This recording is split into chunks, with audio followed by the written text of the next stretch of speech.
so we're just going to jump right in. Today we're going over 7 SEO fixes for better blogs.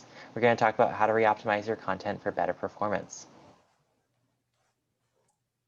And then for the people speaking today, so that you know the faces that are talking into the mics, my name is Chris Cardone. I lead our customer success team here at Unstack.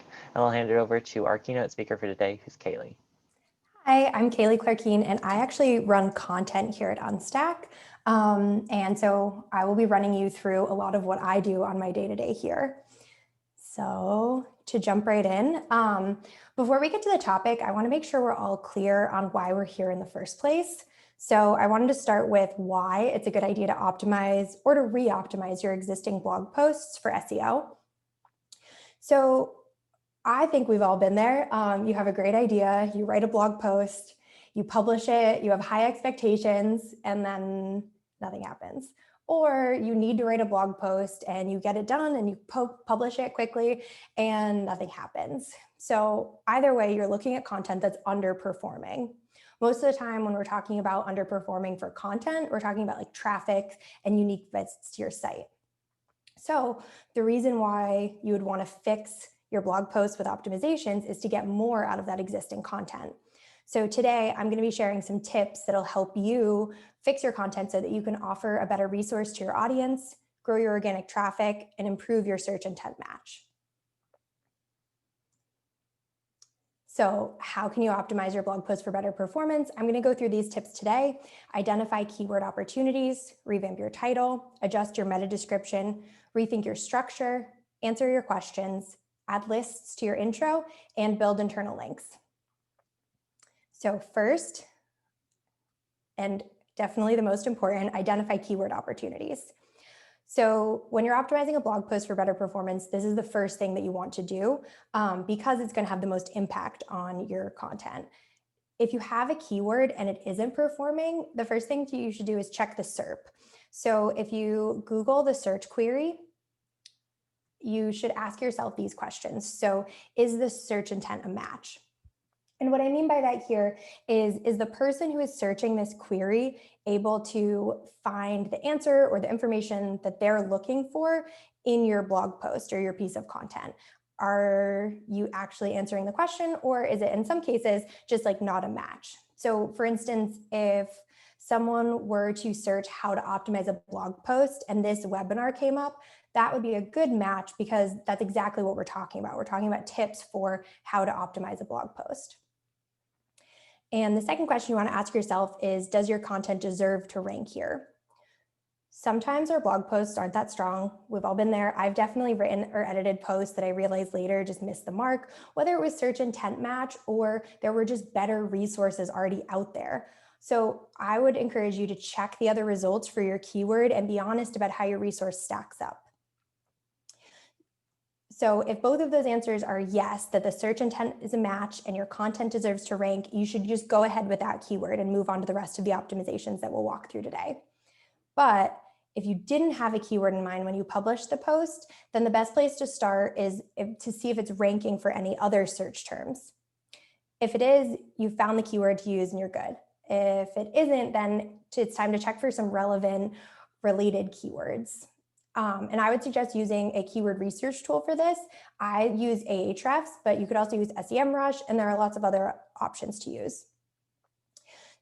So here on the slide, right on the right, is an example of a blog post at Unstack that I actually optimized a few weeks ago. So Grant wrote this great post that details some pretty significant SEO changes that Unstack did over the last year. And when I came on, I was surprised that it wasn't performing as well as it should have because it's a really helpful resource. So I found a keyword to optimize it for, and that's B2B SEO. So what you see here is my adjusted version of this blog post.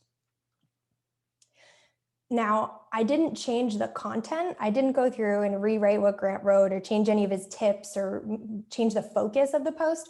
What I did was find a keyword that was related to what Grant was already talking about here. So this post was already talking about our B2B SEO strategy. It just wasn't optimized for that keyword. So when I found the keyword and went through a lot of, I then went through a lot of the rest of the optimizations on this list. So step one is to identify keyword opportunities. And to recap, that's either making sure that your keyword that you chose is a good option, and if not, finding a new one, or if you didn't have a keyword in the first place, that's fine, and you can start there and look for one this time. And two, revamp your title.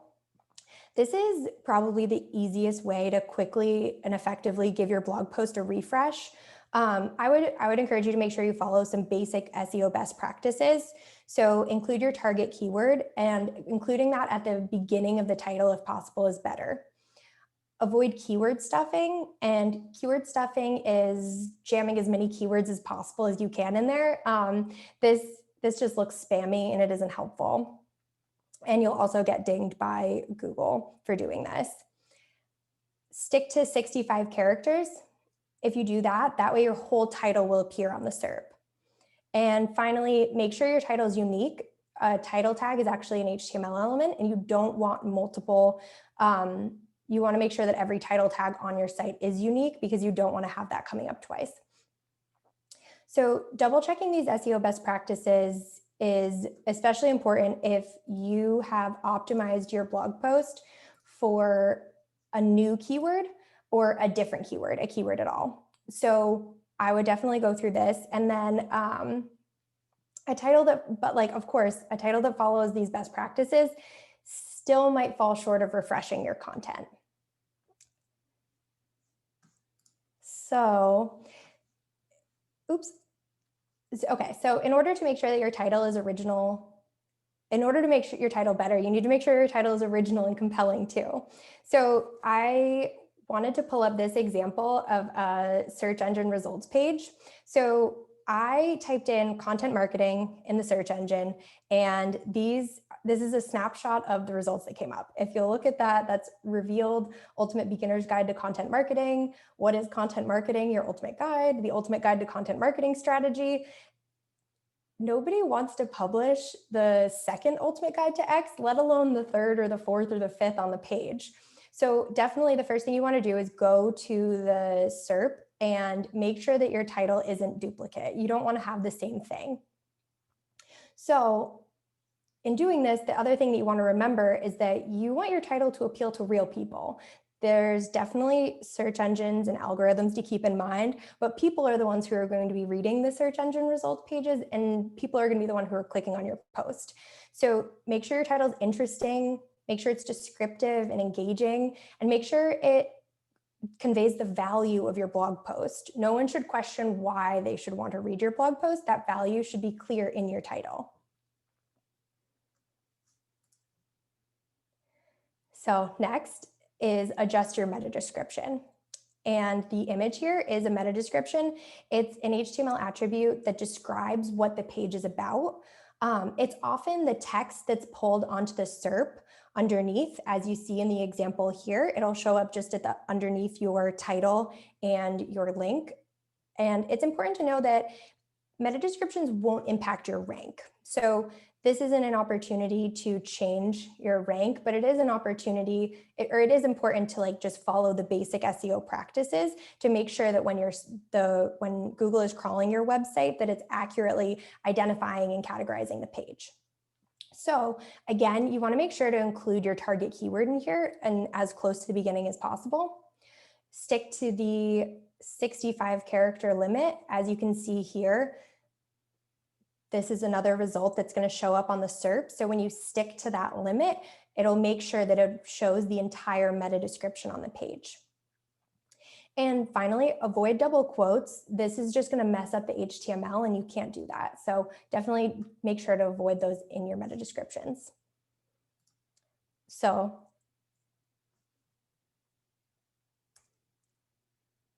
adjusting your meta description. So even if it won't impact your rank, like I said, it can help your click-through. So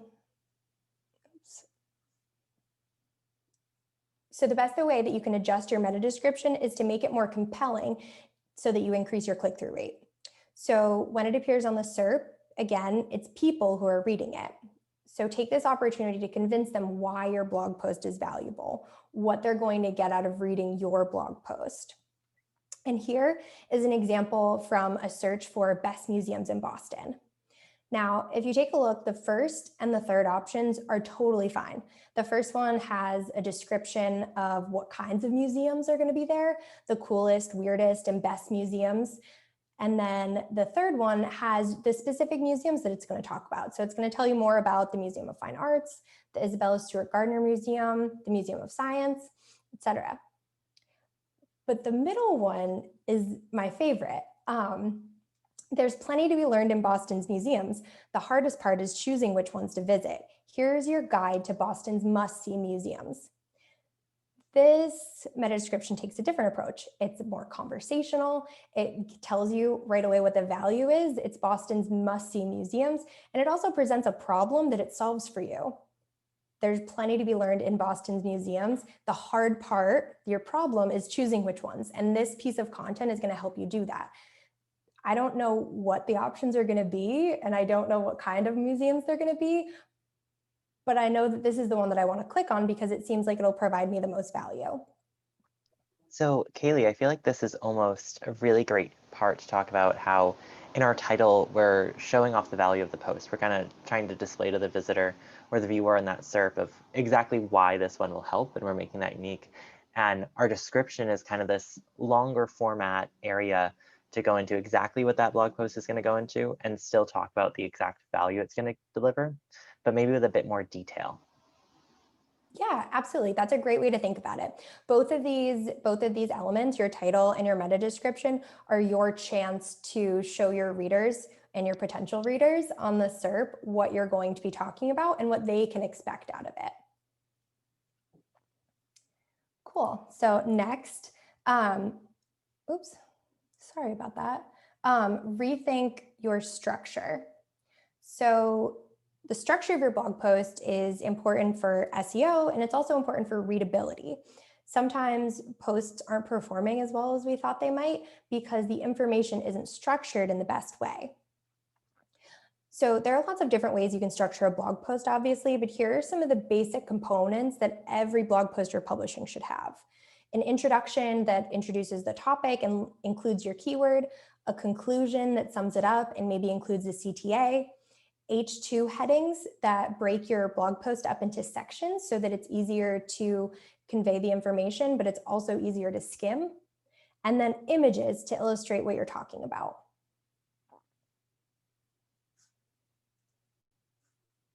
So when you're looking for even more ways to structure, for opportunities to restructure your blog post, you want to make sure you're focusing on making your blog post easier to skim and easier to understand. When we're reading online, we're more likely to skim.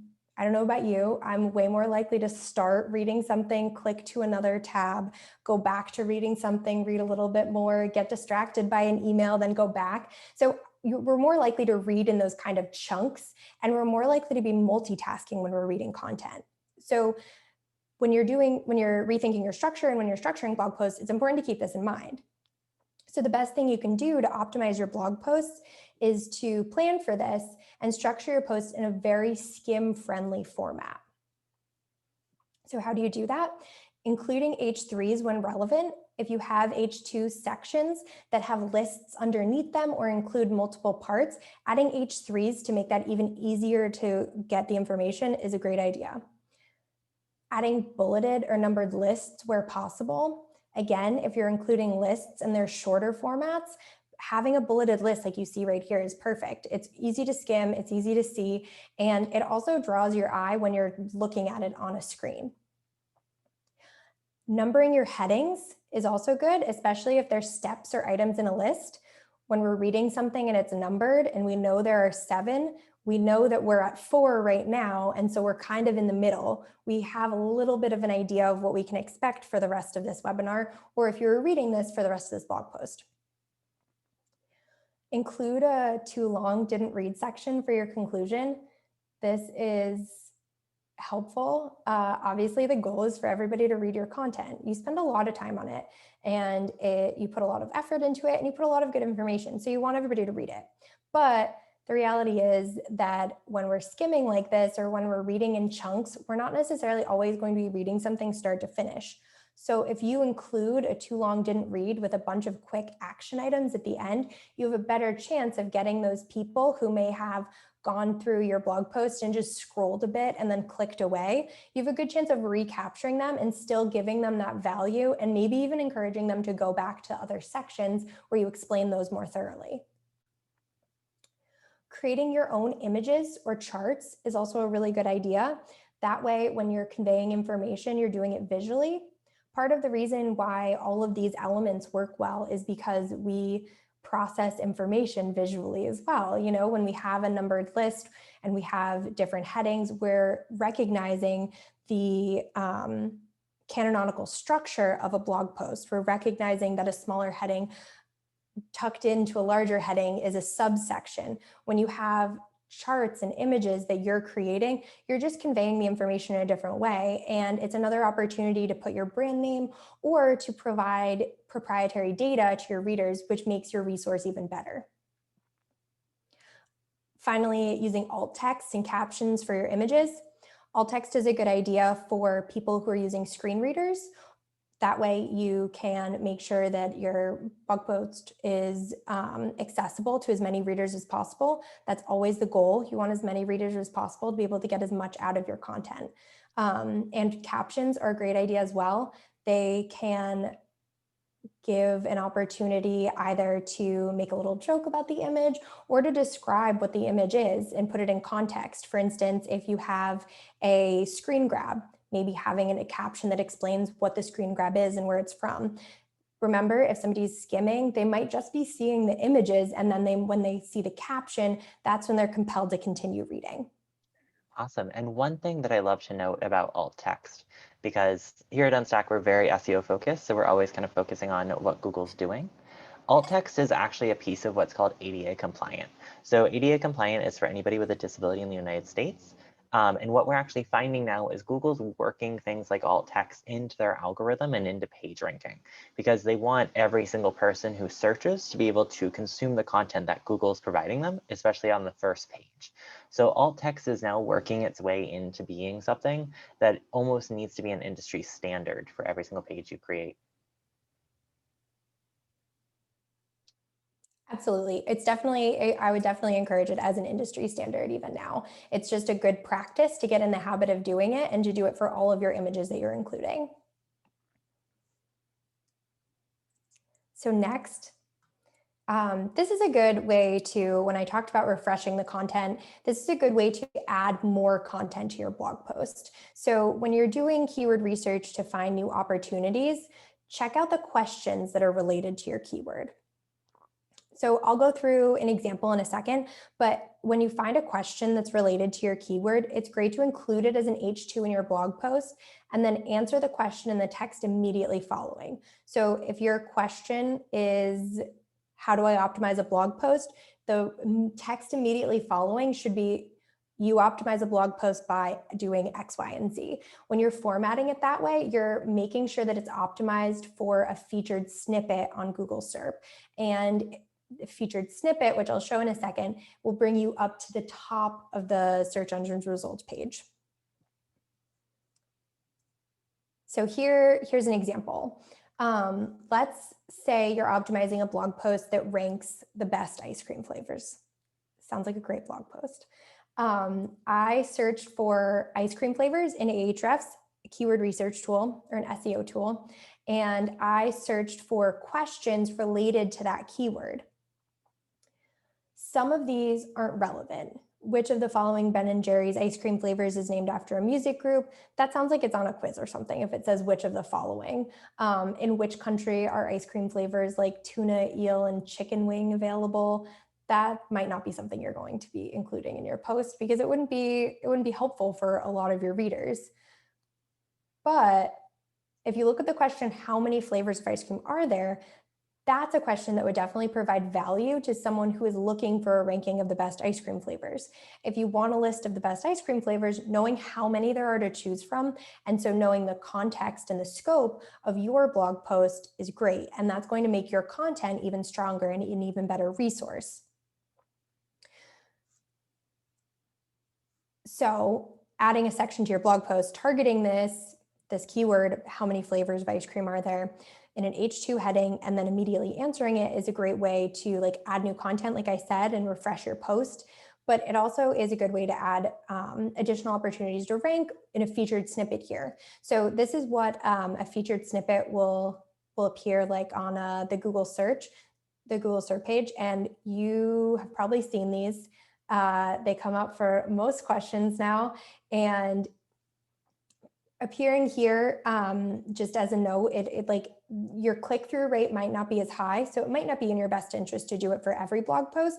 But when you're looking for brand awareness and you're looking to expand your reach, this is a great opportunity, especially if your blog posts aren't ranking in the top 1 or 2 already.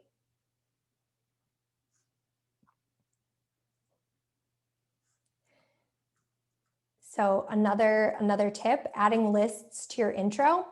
If your blog post is a list, you should make sure that the full list appears in your intro and conclusion. We already talked about blog posts that are skimmable and why this works so well with how we read online, but listicles are especially popular because they are so skimmable and they're so easy to digest. If you add a list in full in your intro, this makes it even more skimmable, and it again optimizes it for a featured snippet. You'll see this example on the right. This is from one of our own blog posts. I put this in our blog post on creating a successful SaaS marketing plan. And this is our intro. And you can actually put this in your intro or conclusion for a featured snippet and for SEO value. It doesn't really matter as long as it's listed in one of those sections. But I put this in our intro because I thought the preview here would be helpful for our readers looking for a few additional tips. I don't know about you. I already shared a lot of my reading online habits, but sometimes if I click on a post with 10 options and I'm scrolling through and I'm by, tip 3 or 4, I haven't found anything that I'm interested in, I might just click out of it. I might not stick around and see what the rest are. So I put this in the intro for people like me. So if I were to come to a post and I might not be interested in tips 1 through 3, but maybe I would want to read tips 8 or 9. That way you don't lose those people because you have all of the information that you're going to be talking about right in the introduction.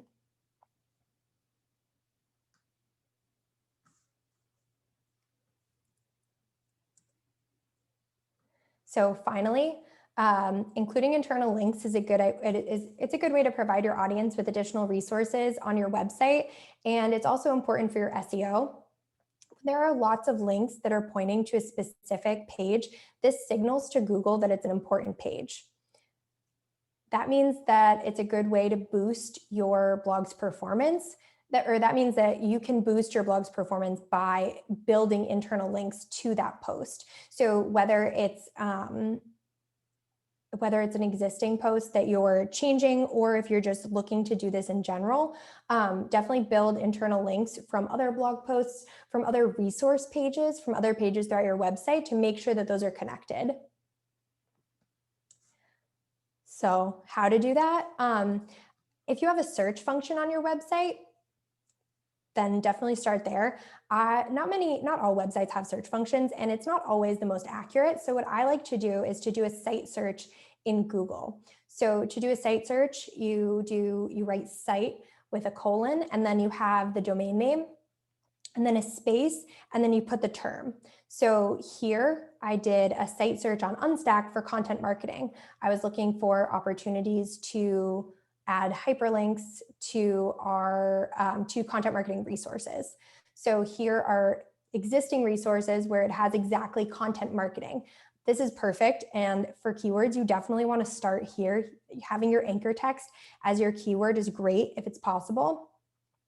I would also then suggest looking at related topics. So let's say I was looking at, I was doing content marketing books. If I'm looking for content marketing books, I might look for content marketing. I might look for content. I might look for books. I might look for content strategy, just different variations of if somebody's looking at this, I might have talked about something related to content marketing books.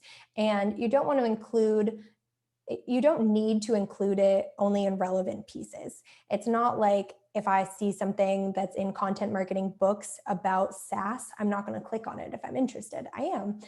So it's not like it has to be super topically relevant, but it's a good idea to start because that's where you'll find that you're talking about those topics more and there'll be more keyword opportunities there.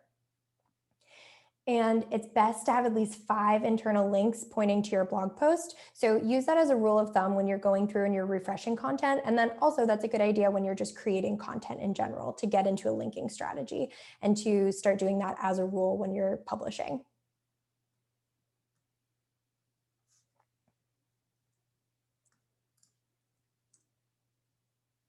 Cool. So does anyone have questions on re-optimizing and optimizing blog posts? Awesome. I actually think we already have one in the Q&A. As we go through these, feel free to submit more. We're here to help you guys. But one comes in and asks, in terms of blog post structure, is it better to include sources/references right at the end of the blog post or link each one where it's mentioned in the post? I think that this could fall into 2 parts. I'll pass this off to Kaylee, but I definitely think external, you could do like resources at the bottom. But if you're pulling a resource from your own blog post, that could be really beneficial to link to right in line because it could also help the readership continue on to that additional blog post where you pulled that data from. That's a great question. I, first of all, want to point out that it's great to use resources, internal and external especially. That means that your content is well researched. It's probably a better resource for your readers. And when you include the links to those references and those external resources, you're actually signaling that it is a better resource. When you're including different things, that looks better. So I would definitely recommend to include those links in line, like Chris mentioned, for internal and external. I would definitely throw the link right in where it is and make a habit of doing so that you're using that in all of your blog posts and you're not directing people off your page necessarily, but you're signaling to people and to search engines that you're building resources and you're creating content that's really useful. And it's also connected. It's part of an industry. It's part of a series of thought leadership. It's not just a blog post from one person posted on a website. You're using resources and you're building off of resources to create more information for your readers. Awesome. Thank you so much for that answer, Kaylee. If anybody else has any questions, please feel free to use the Zoom Q&A widget. It's right on your toolbar, and we can answer them live. But one that we do have that came in from before is just one about what's more important, re-optimization or creation of content. And I'll pass this off to Kaylee, but I think both are equally important. But if you already have a large mass of content, I think a better investment is to look into reinvesting in that content and optimizing it the second time rather than just trying to keep adding to that pile. I think I want to clarify. I feel like they are equally important, but if you have a pile of content that's not doing much for you, I wouldn't recommend just sitting on it and re-optimizing instead of producing more content. I think both are important and you need to have both in order to maintain, you need to be posting so that you're clearly a fresh resource. And so if you were to pause posting, I don't think that would work as well and you wouldn't get the best results. But similarly, it's more about quality than quantity. So if you have a big pile of content, it's not necessarily in your best interest to go back and re-optimize every single blog post. So you'll notice that I spent the most time talking about number 1 in this tips, identifying keyword opportunities. If you're going through your content and you're trying to re-optimize blog posts and you're just not finding any keywords, it might be better to focus on where you can find keywords and when you can get more traffic and more value out of content than to keep going just for the sake of going. It's definitely most important to be creating good resources for your audience. But